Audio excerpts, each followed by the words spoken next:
Good afternoon, class. In today's video, what I'd like to do is to go over another version of the second law of thermodynamics, because while the second law can be written as delta S equals delta Q over T, it also can be written in words and expressed in words in another way. And I thought and they cover the same thing. It's just that what I wanted to do was to show an example of how that works, and with a couple of real-world examples. So the second law of thermodynamics can also alternatively be explained as heat will not flow spontaneously from a cold reservoir to a hot reservoir. Now, of course, what is a cold reservoir and what is a hot reservoir? That's a good question. We know what heat is because in the last video I did define it.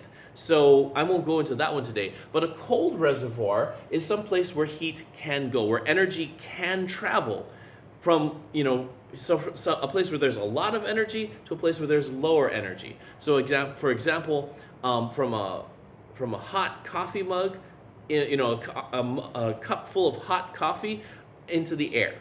That would be the cold reservoir, which would be the air.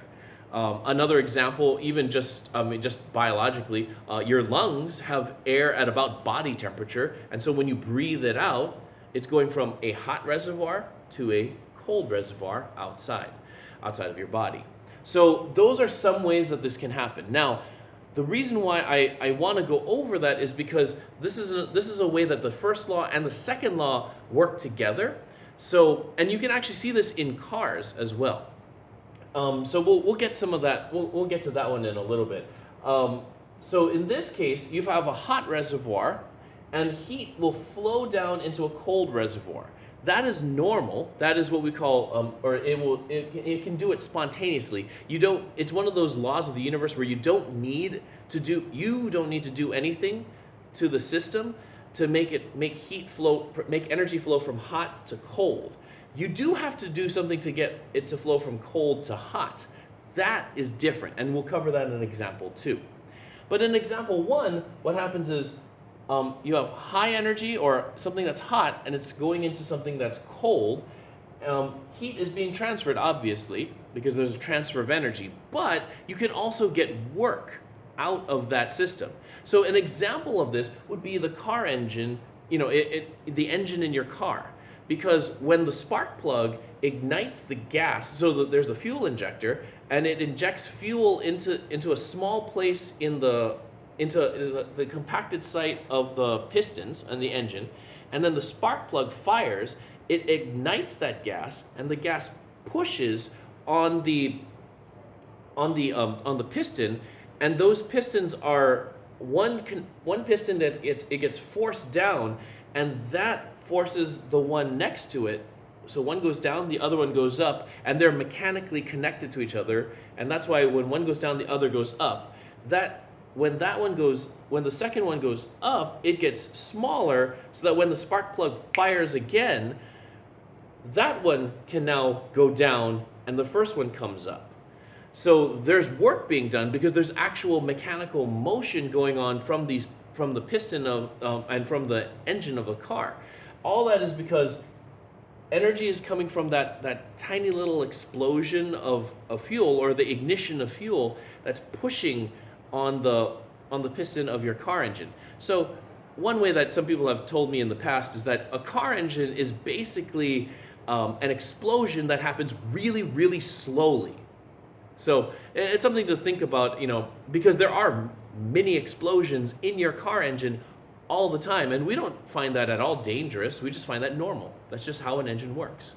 So, but you do get work out of it because, as for any of you who have ever ridden in a car or any kind of vehicle that's been powered by an engine, you get mechanical work out of it because you go to the place that you need to go. The car moves. So that's great. Now, we'll go on to example two. So that's a car engine.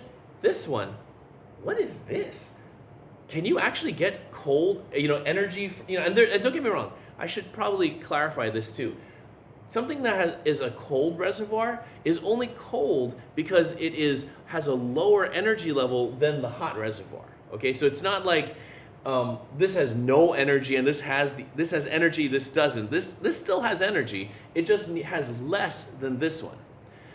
Oh, and so I'll finish this one up. So for this one, we would take a look and say, okay, so how could you possibly do this? You can get something cold and pull energy from that to a hot place.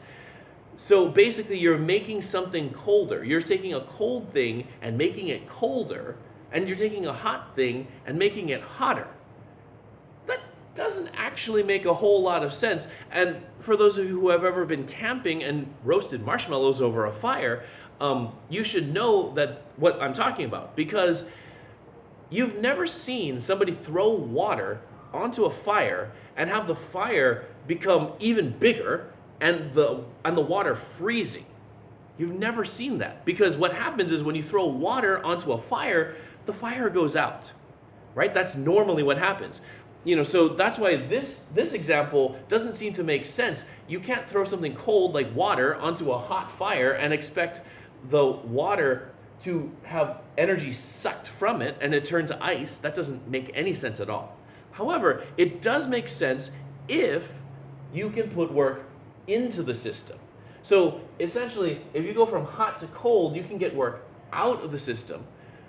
But if you go from cold to hot, it is possible, but you have to put work into the system. So an example of this would be your air conditioner.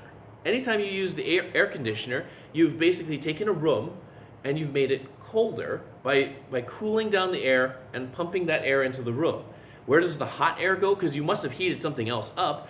That gets pumped out. Another example is your refrigerator or your freezer, right? It's all of those places are much colder than the surrounding room temperature. And if you've ever gone to your refrigerator or freezer and you felt the back of it, like so if this is your refrigerator and you felt the back of the refrigerator, it's always really hot back there. And that's simply because you're putting in work to pump the cold air and make it colder into the hot air, which is the outside, the room temperature air. So those are some examples of how the second law of thermodynamics plays out, and hopefully that helps you visualize in your everyday life too, where you see the second law of thermodynamics actually playing out. So that concludes the alternative, the secondary version of how to read the second law of thermodynamics. Good luck in your studies, and may the force be with you.